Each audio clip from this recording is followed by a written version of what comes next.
I've been avoiding Windows ever since 2019 when I bought my first MacBook. Mostly because I hated Windows, but eventually because I learned that MacBooks are focused on user experience instead of chasing capabilities that only can be met under specific conditions. Not only did I ditch PC for Mac because of the OS, but no PC SI could just integrate everything into a package that delivers a great user experience. That is, until I discovered this. The Dell XPS 179720. Okay, well, I've actually discovered the XPS earlier, but, well, this version is the 9720. It's still running the OS that I'm trying to avoid, but I'm going to leave thoughts about Windows out of this review because Windows 11 is the topic for another day. Today, I just want to focus on what Dell has delivered with the XPS. Before we begin, I do have to address my bias. Yes, I have invested a lot into the Apple ecosystem. However, just because I buy a lot of Apple products doesn't mean I think everything they make is perfect,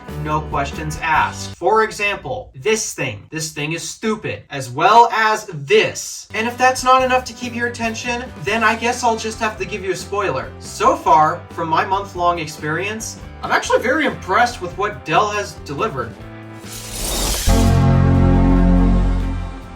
To start things off, let's talk about design, and oh man, it strikes a great first impression. When closed, it looks like a floating wedge compared to my MacBook's utilitarian slab. Even I have to admit, I think Apple took a step back in the design department with the latest MacBook Pros, and when you open up the lid, it just keeps getting better. While you might be disgusted with the fact that I'm talking about the looks of something, I argue that they are just as important for making a good first impression, something that this design has certainly nailed. But that's just the outer shell. What's inside? Inside of this thing lies an Intel Core i7-12700H, 16 gigabytes of memory, don't know what speed, half a terabyte of M.2 NVMe storage, and an NVIDIA RTX 3050 graphics chip. Oh, and as well as a 97 watt-hour battery. This is a mid-tier model, meaning that this can be configured with lower-end or even higher-end specs. More on that later. There's one more thing that I want to talk about on the inside before we switch back to the outside. Normally, I wouldn't talk much about the cooling system because they're generally all pretty bad, but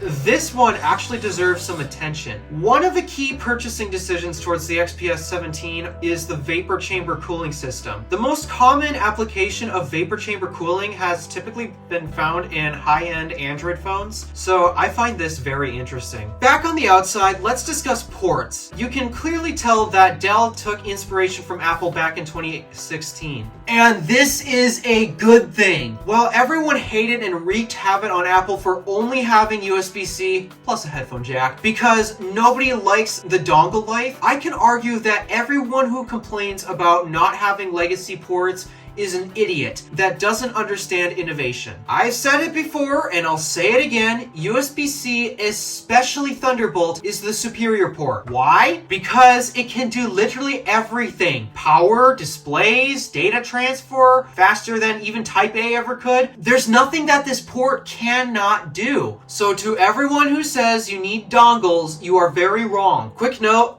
this laptop also charges via USB-C exclusively, and the included power brick, in case you're wondering, it's a 130 watt power brick. So slightly less powerful than my MacBooks, but it still gets the job done. One critique I have about this power brick though, it is detachable by the AC end of the cable. The AC cable here is detachable there, but not the USB-C cable. So if the USB-C cable goes bad, yeah, you're gonna have to replace the entire brick as well, aka more costs. Yay! Not every XPS is created equal when it comes to ports, however. The XPS 13 and 15 have 2 Thunderbolt ports, while the 15 also has an extra Type-C without Thunderbolt capabilities. And my XPS 17 here, yeah, this thing's got 4 of them. All of them except for the XPS 13 Plus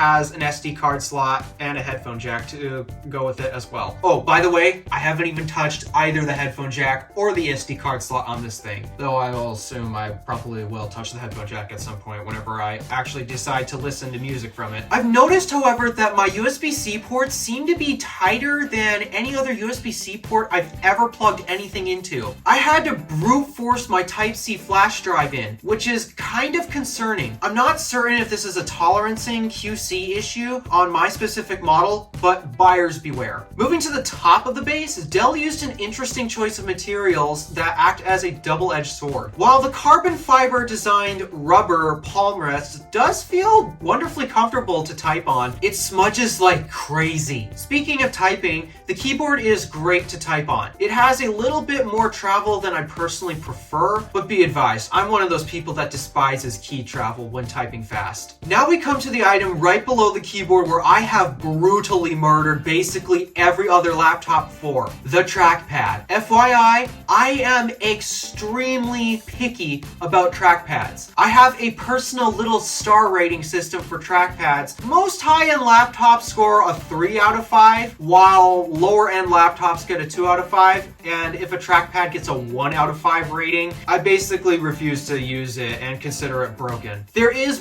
one trackpad, however, that actually managed to score a 5 out of 5 rating, and you guessed it, it's Apple's Force Touch trackpad. I'll explain more on that later. So where does the XPS trackpad rank on my rating system? I myself am surprised at my answer. This trackpad scores a 4 out of 5. The biggest reason why it actually scores really high is because of its size and responsiveness. However, there's a couple things that still bug me enough that prevent me from giving it a higher score. I'm one of those people who evaluates the click of a trackpad, and while I must say it's actually the best click I've ever experienced from a PC laptop, but for the same reason only one trackpad has received my full 5 out of 5 rating, the click isn't consistent around the entire surface of the trackpad. Oh, the last thing I have to gripe about it is dragging my finger. To my knowledge, there's only one company that actually doesn't have this issue, and I'm disappointed that no one else does it. Apple has been using this glossy glass material for over a decade. Why should everyone else be copying them? Because glossy glass is a slippery material,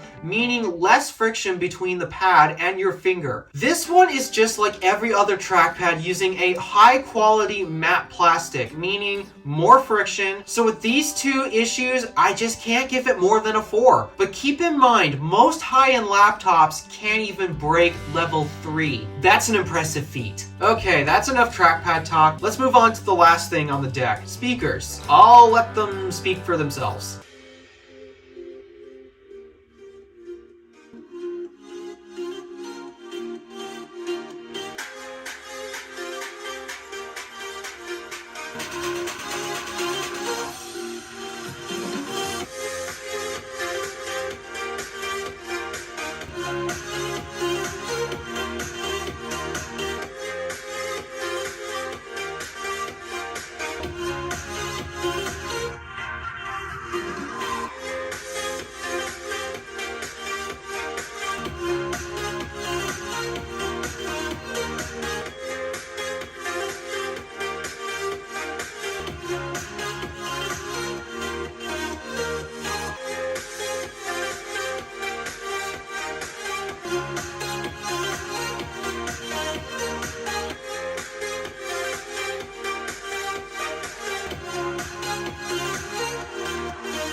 If you need my personal opinion about them, I mean, yeah, it's obvious that my MacBook Pro 16 is going to beat the speakers on this. I will say I do think this is better than most other Windows laptops that I've heard. Unfortunately, they're not really that great for me to want to use them all the time. I basically only use them in a pinch. Then again, I'm an audiophile, so that might explain that reasoning. But yeah, speakers, I'll leave that up to you to figure out. Alright, enough putting off the biggest highlights of the XPS. Let's talk about the display. This is one of my favorite displays ever on a laptop. If you know me, it should be pretty obvious why I picked the XPS 17 model. This 17-inch 16x10 display is absolutely stunning. Now, this isn't the highest end display option Dell offers on the XPS. My model has the 1920 by 1200p LCD display. Dell also offers a 4K touchscreen option for an extra $300, but honestly, 4K is completely unnecessary at this screen size, and touchscreens aren't useful on desktop operating systems anyways. Do not at me. I'm a sucker for thin bezels, and unlike my MacBook, I almost forget that there's a frame around the display. One improvement that I'd like to see in the future is 120 Hz. While most people can't tell the difference between 60 Hz and 120 Hz, this is a high-end laptop in a world where a $2,000 MacBook is shipping with not only a 3.5K resolution, but also brighter for HDR, more color accurate, and also ProMotion.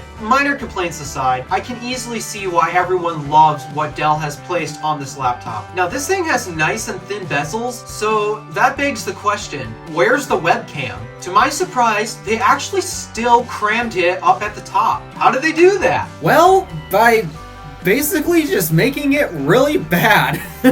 This is really the only sore point about this laptop, but I'll give them credit. I am at least grateful that they still put it at the top instead of placing it somewhere else, like at the bottom of the display where it's looking up your nose. Nobody wants to see what's up your nose. So with all this great hardware fully assembled together, how does it all perform? This is going to be hard for me to verify because Microsoft and I are not on the best of terms at the moment, but I'll try my best to evaluate performance. When Windows is working correctly, the thing manages difficult tasks with ease. I've been using SolidWorks on this laptop and it easily keeps up. And this is a trend I continue to notice. In terms of thermals, how does a vapor chamber affect cooling in this thing? The only way I can describe it is it delays the fan spin-up period. Once the chamber reaches the same temperature of the CPU and GPU, the fans go wild. And FYI, you better be careful on where you rest this device due to the vent locations. If you cover up the bottom vent, this thing will not be cooling down anytime soon. Now, if you haven't caught on yet, this thing doesn't come cheap. I wish I could give you an actual price tag for this, but unfortunately, prices are never consistent enough to the point where I can determine a hard number. Dell doesn't make it any easier by constantly putting this thing on sale,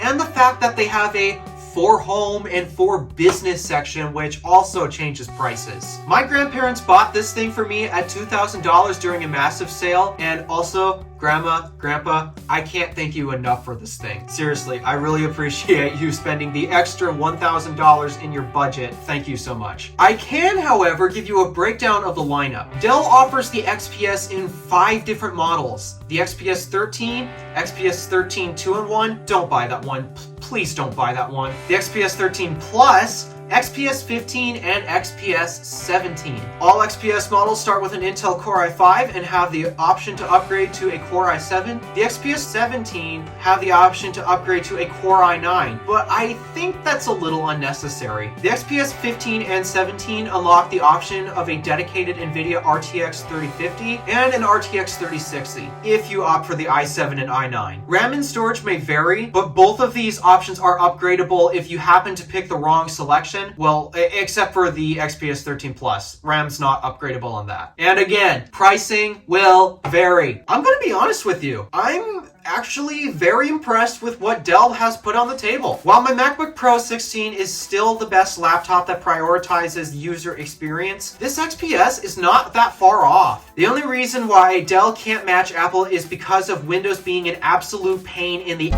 Unfortunately, I still need to use Windows so I can take home a paycheck because I make nothing off of YouTube. And after using this XPS 17, I can confidently say there is no other PC laptop that could deliver a user experience as good as this one. Thank you for watching. Do me a favor and interact with the stuff below. My name is Alpha DeWolf, Random Alpha, signing out.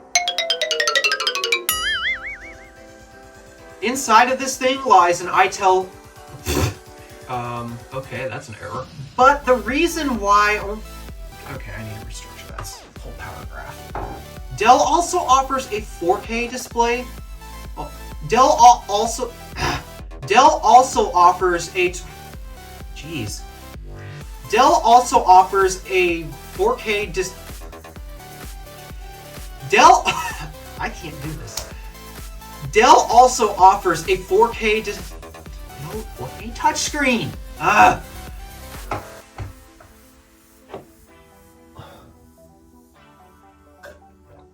Note to self: get lunch soon.